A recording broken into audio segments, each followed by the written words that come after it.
The Big Ben Theory. It started at exactly midnight. The chime of Big Ben rang out over London, deep and resonant, as it had for over a century. A perfect, measured sound, cutting through the silence of the sleeping city. The Thames reflected the glow of street lamps, the distant hum of traffic barely audible in the cool night air. London never truly slept, but at this hour, it dozed in quiet rhythm. And then, the chime rang again, and again. The first few chimes were unremarkable, a sound woven into the fabric of the city's existence. But after the 12th chime, something was wrong. The bell did not stop ringing. The sound stretched unnaturally, each toll blending into the next without pause. It was as if the great bell had forgotten its purpose, to mark time, not to rewrite it. Pedestrians near Westminster looked up in confusion.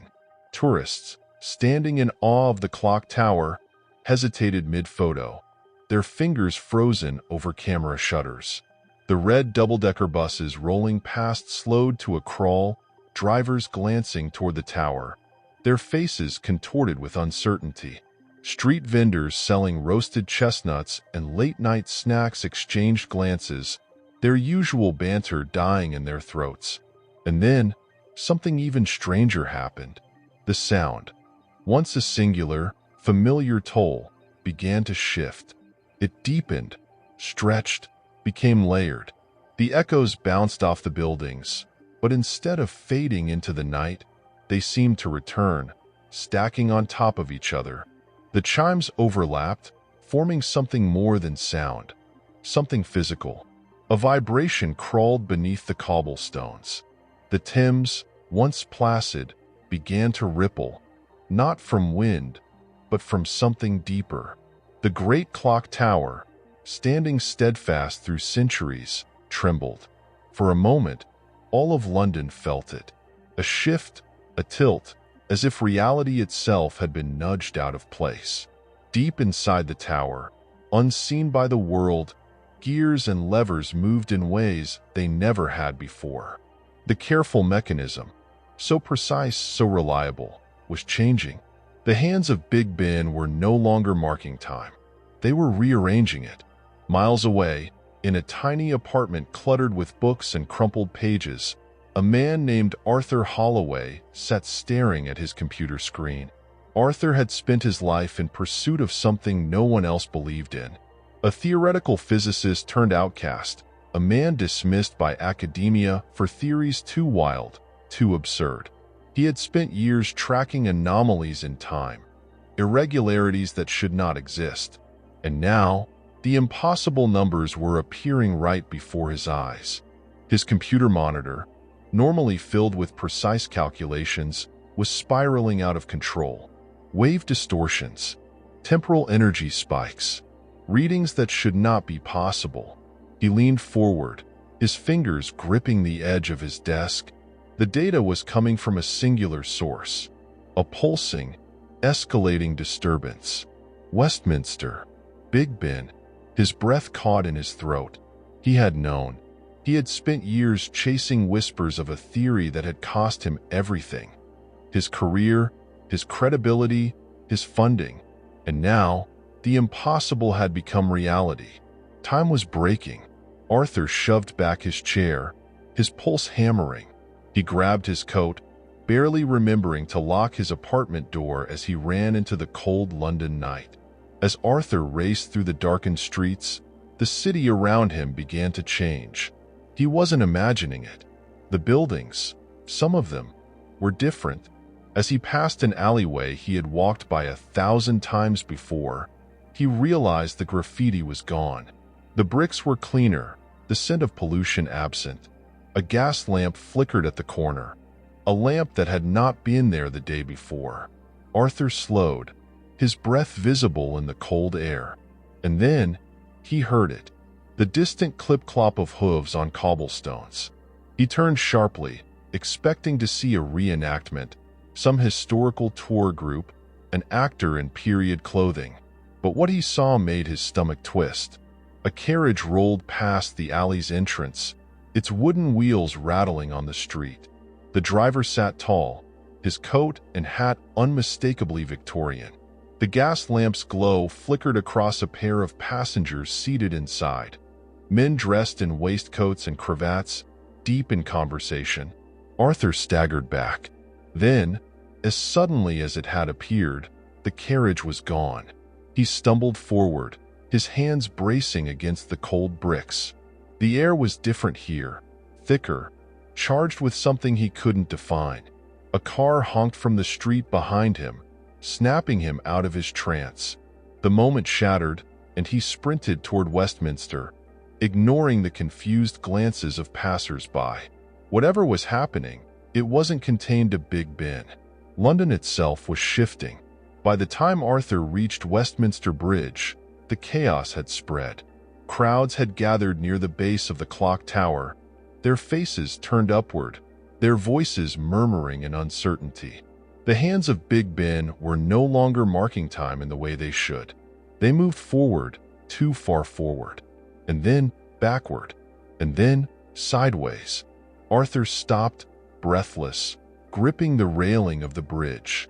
He watched in stunned horror as the city flickered, not metaphorically, physically. A red phone booth blinked out of existence for a moment, replaced by a crumbling stone wall. The London Eye in the distance shimmered, turning into a skeletal framework, half-built, then back again. Pedestrians flickered, some dressed in modern coats and scarves, others in clothing decades, even centuries old. Arthur knew then, Big Ben was not broken. It had become something else entirely. A conduit, a tear in time, a bridge between past, present, and future. With every chime, another shift occurred. London was no longer existing in one moment. It was existing in all of them. Arthur clenched his fists. He had spent a lifetime being ignored, being laughed at for his theories. But now, he was the only one who could understand what was happening. And he knew one thing with absolute certainty. If Big Ben kept ringing, time itself would come undone. He took a deep breath, squared his shoulders, and pushed his way through the crowd. He had to get inside that tower, and he had to stop the chime before it erased time itself. Arthur Holloway had spent the better part of his career being ignored. His research had been dismissed, his theories ridiculed. He had spent years studying anomalies in the flow of time, convinced that something beneath the surface of reality was out of sync. He had written papers on temporal distortions, on moments in history where time had behaved irregularly, phenomena dismissed by historians as coincidences and by scientists as errors in recorded data. But he had known the truth, and now the proof was unfolding before his eyes. The chimes of Big Ben echoed through the city, but they were not marking time. They were warping it. The very air around Westminster trembled, shifting, reshaping itself with every unnatural toll. The hands of the great clock had broken free from their measured rhythm, moving not only forward and backward but sideways, defying the very concept of linear progression. Arthur pushed through the crowd gathered at the base of the tower. Some people stared in awe, others in terror. Watches flickered between different times. Some showed midnight, others noon, others dates that made no sense at all. A man near Arthur gasped as his phone screen flashed 1894, then 2072, then blanked out completely. People were losing time. Some clutched at their heads, staggering as though dizzy. Others turned in circles, disoriented, as if they had been walking in one moment and suddenly found themselves standing somewhere they didn't recognize. Arthur felt a tremor beneath his feet. The city was shifting. The grand buildings of Westminster flickered between versions of themselves, their facades changing from soot-covered stone to futuristic steel and glass. A statue that had stood in Parliament Square for over a century vanished, replaced by a different monument entirely. Arthur's pulse pounded. He needed to get inside. He shoved his way toward the gates, where a line of police officers stood blocking the entrance. Their radios crackled with frantic voices, but the words were incoherent, distorted as if spoken through layers of static and time. "No entry," one of them said, holding out a hand. Arthur didn't hesitate. He reached into his pocket, pulling out his old research badge, issued years ago when he had still worked at King's College. It was outdated, worthless now, but the officers didn't know that. "I'm with the Chrono Studies Department," he lied, his voice sharp with urgency. "This could be a temporal resonance event. You have to let me in." The officer hesitated, glancing at the swirling sky above them. The air was charged, humming with unseen energy. Time itself was unraveling before their eyes. Arthur didn't wait for a response. He moved. Slipping past the officers, he sprinted toward the tower doors. The moment he touched the heavy iron handle, a shockwave rippled through the air, making his teeth ache. He pushed inside. Inside the base of the tower, everything was wrong. The air felt thicker, dense with something unseen but present, like walking through a magnetic field. Arthur had visited Big Ben's inner workings before, years ago. He had memorized its layout, studied the great pendulum and the intricate machinery that controlled the bell's perfect rhythm. But now, that rhythm was broken. The walls of the tower pulsed, like the interior of a living thing. The metal of the great gears shifted, not grinding as they should, but gliding, phasing in and out of focus as though uncertain whether they still existed in the present. Arthur climbed the spiral staircase, each step feeling heavier than the last. His body resisted movement, as if time itself was pushing back against him. By the time he reached the first landing, he saw it, and his breath caught in his throat. The central gear, the heart of Big Ben's mechanism, had changed. Instead of solid brass, it was marked. A glowing symbol had been etched into its surface, pulsing faintly with an eerie blue light. Arthur's mind raced. He had seen that symbol before, not in the real world, in theoretical equations, in research papers about time as a physical dimension rather than an abstract concept. It was a paradox equation, an unsolvable formula designed not to be calculated, but to break the very fabric of time. Someone had solved it, and now time was collapsing. Arthur stepped forward, his heart hammering. He reached out, his fingertips brushing the edge of the gear. The moment he made contact, the world cracked. A force pulled him downward, upward, sideways, every direction at once. And then he fell, but not down, not up. He fell through time itself. Arthur landed hard on a surface that shouldn't exist. The air around him shimmered, golden threads of light weaving through the space like strands of a living tapestry. He was no longer in Big Ben. He was inside something else entirely. The walls pulsed, not with stone or metal, but with history. To his left, he saw flickering images, moments in time, frozen yet alive. The great fire of London roared through narrow streets, embers floating like dying stars. To his right, the future unfolded, a city of impossible architecture, towering structures that seemed to defy gravity, AI-driven societies moving like clockwork. Arthur turned, his breath shallow, his mind reeling. He was standing inside the mechanism of time itself, and ahead of him, at the end of the corridor of shifting moments, was a door. A massive, ancient door, iron, etched with symbols of every language, every civilization that had ever existed and ever would exist. It pulsed, and Arthur knew this was the source. Big Ben had never been just a clock. It had been a lock, a barrier holding back something ancient, something that had been sealed away long before humanity had the ability to understand time. And now, someone had opened it. Arthur took a slow, shaking breath. The door wanted him to enter. The moment he stepped forward, the chimes of Big Ben, echoing from somewhere beyond this place, grew deafening. His skin prickled. His heartbeat synchronized with the pulsing energy around him. Arthur reached out, and with a final, irrevocable decision, he pushed the door open. Arthur stepped through the iron doorway, and the world dissolved around him. There was no sensation of falling, no shift in gravity, just the quiet unraveling of one reality into another.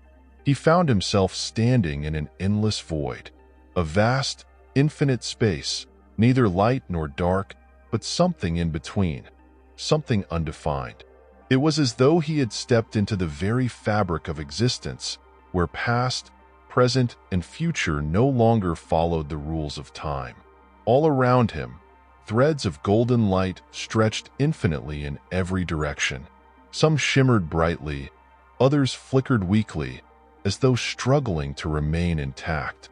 Each thread pulsed with something more than just light. They pulsed with moments.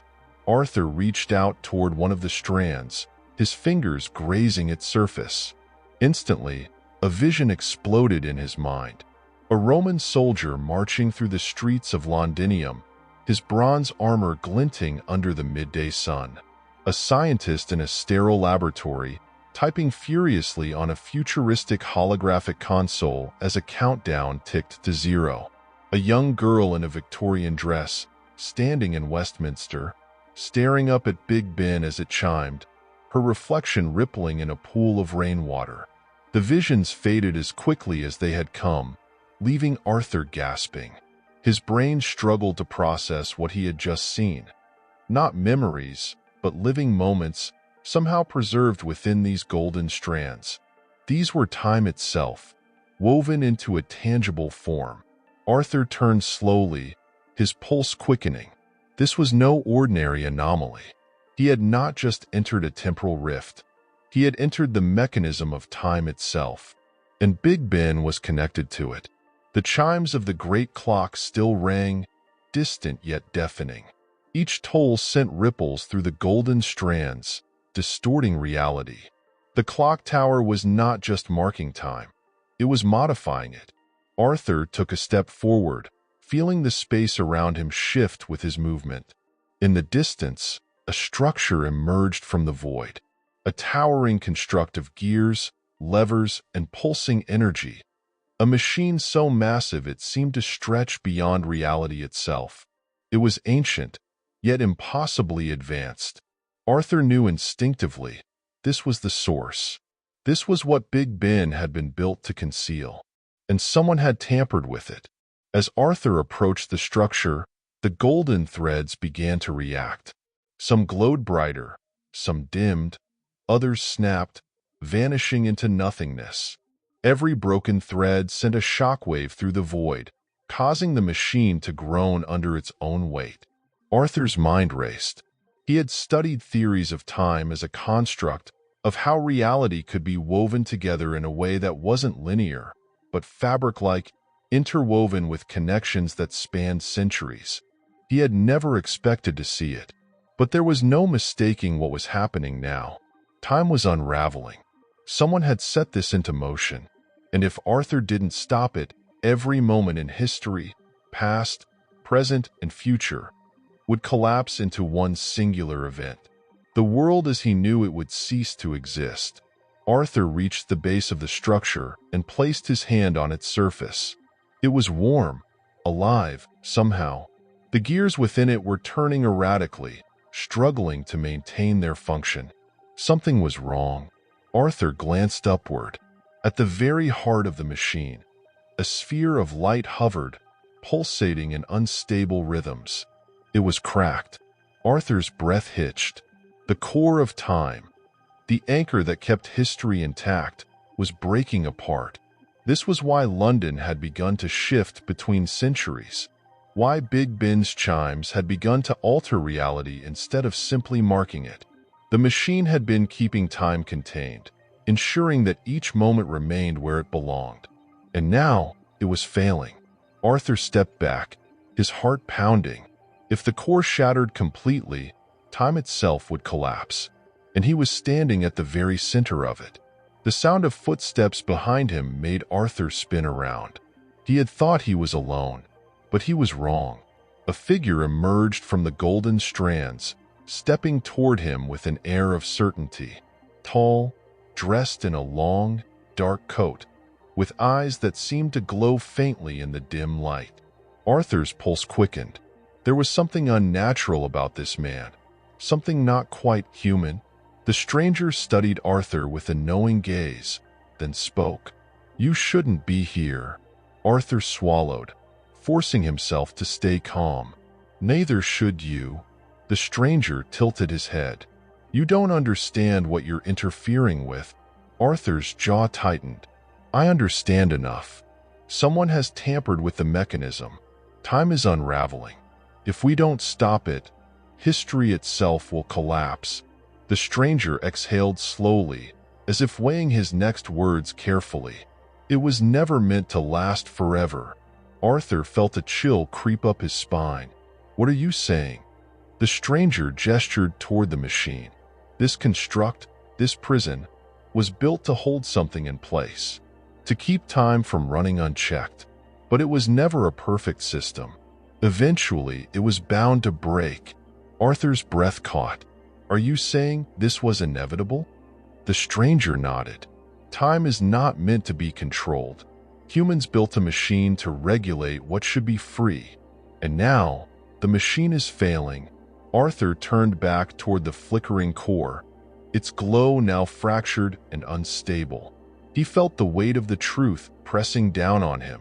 The machine had not just marked time. It had imprisoned it. And now, time was breaking free. Arthur's mind raced. If the machine collapsed entirely, what would happen? Would time cease to exist? Would history fold into itself, blending past, present, and future into an eternal, chaotic moment? Or would something worse emerge from the wreckage? His gaze drifted to the core.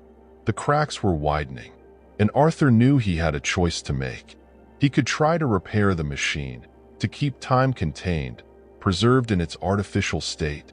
Or he could let it break. He could release time from its constraints, allowing it to flow freely, unshackled from the mechanism that had governed it for so long. The implications were terrifying. If he restored the machine, the world would continue as it had always been, fixed, predictable, bound by the rules that humanity had written. But if he let time go, history would become something new, unwritten, undefined, a reset. Arthur clenched his fists. There was no turning back. The machine trembled violently, gears screeching, the golden strands of time snapping one by one. Arthur took a deep breath. He reached forward, toward the core, toward the decision that would change everything, and made his choice. Arthur's fingertips grazed the fractured core. The instant he made contact, the entire machine convulsed.